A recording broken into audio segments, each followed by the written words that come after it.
So you need to look for opportunities to enhance the cash flow of any properties you're looking at. Not just enhance the cash flow, enhance the overall value of the home, the apartment, the condo, the trailer, the whatever you're buying. So in this case, because we're talking about cash flow, are the operating expenses too high? That a lot of the time is what's going on.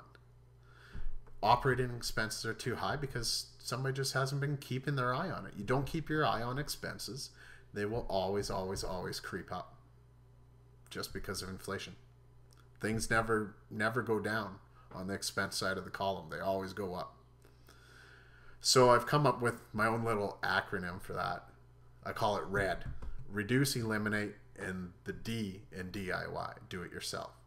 So look for opportunities where you can reduce some of those operating expenses. Look for opportunities where you can eliminate some of those expenses. And the do-it-yourself side helps you eliminate some expenses. It's going to cost you a bit of time. Or the do-it-yourself can also help on the reduce column. Instead of hiring a landscaper, maybe you got some well-abled kids at home that can grab their lawnmower and maybe start up their own little business and do the lawn. Maybe it's cleaning the windows yourself. Maybe it's vacuuming the hallways. Maybe it's painting the rooms yourself. It all depends on the lifestyle you want. So everything is customizable. There's no set rules.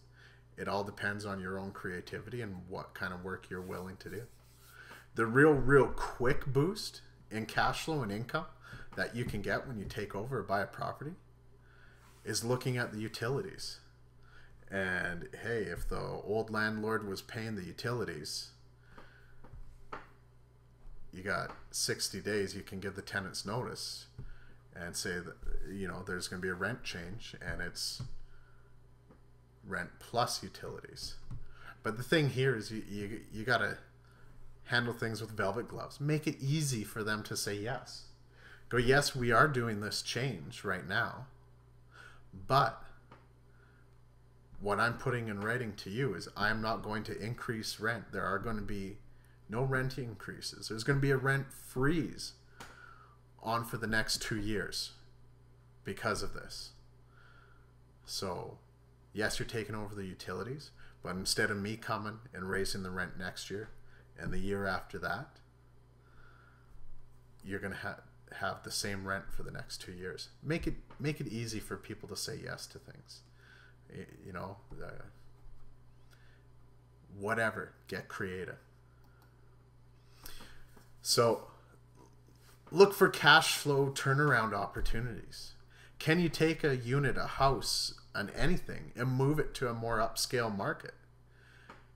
Can you go in, slap down fresh paint, new appliances, new kitchen and bathroom, the two places that make a big difference, and move that unit to a more upscale market?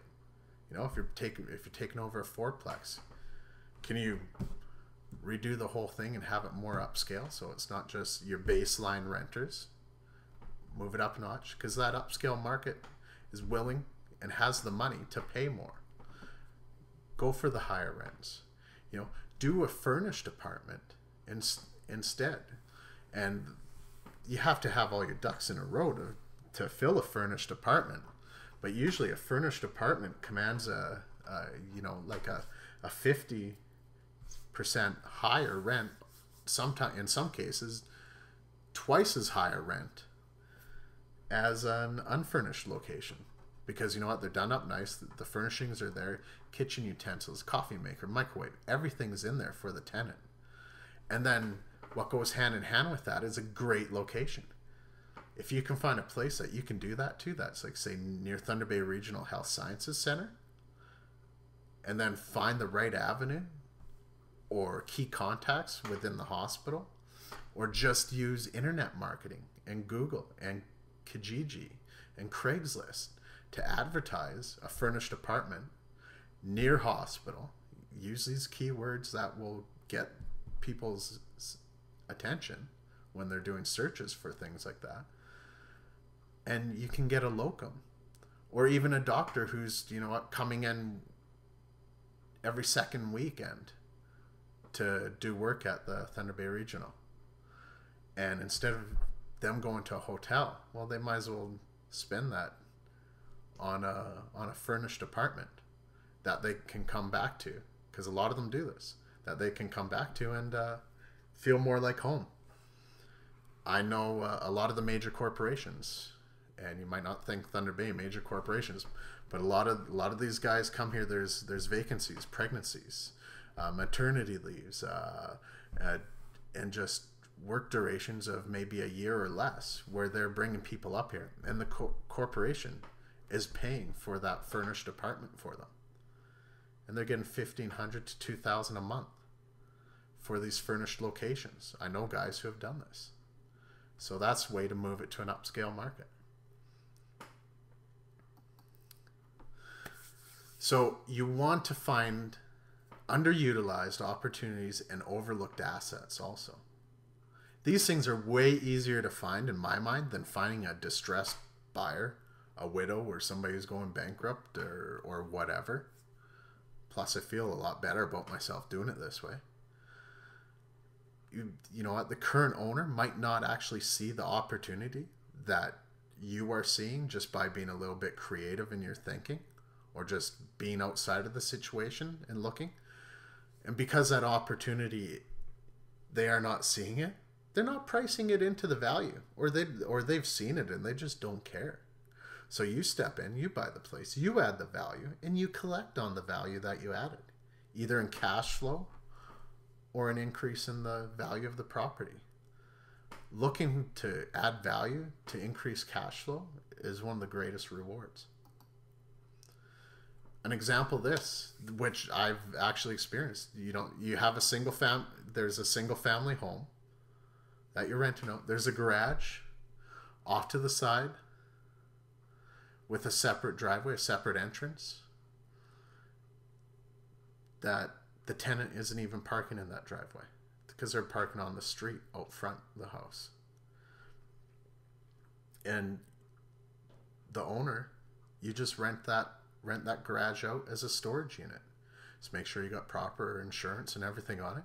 Rent it out as a storage unit. There are so many people looking for places to store their boats, their skidoos, their cars during the winter, that run an ad on Kijiji, Craigslist, classifieds of the newspaper, you'll fill that storage unit.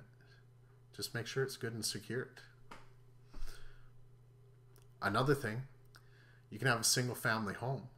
Go in, do a separate entrance for the upstairs, create like a bachelor pad up there, create a bachelor pad in the basement, and just a main floor apartment on the main floor. Have multiple units in any house. So you can go in and create these opportunities to, instead of collecting one medium-sized rent check every month, you're collecting 3 smaller rent checks, but the sum of the total is greater than what you would have earned off of just that one medium-sized rent check.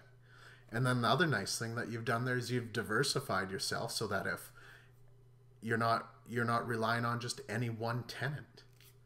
So one tenant can leave, you still got 2 other tenants who are paying you rent. So that's how you find underutilized assets and hidden opportunities.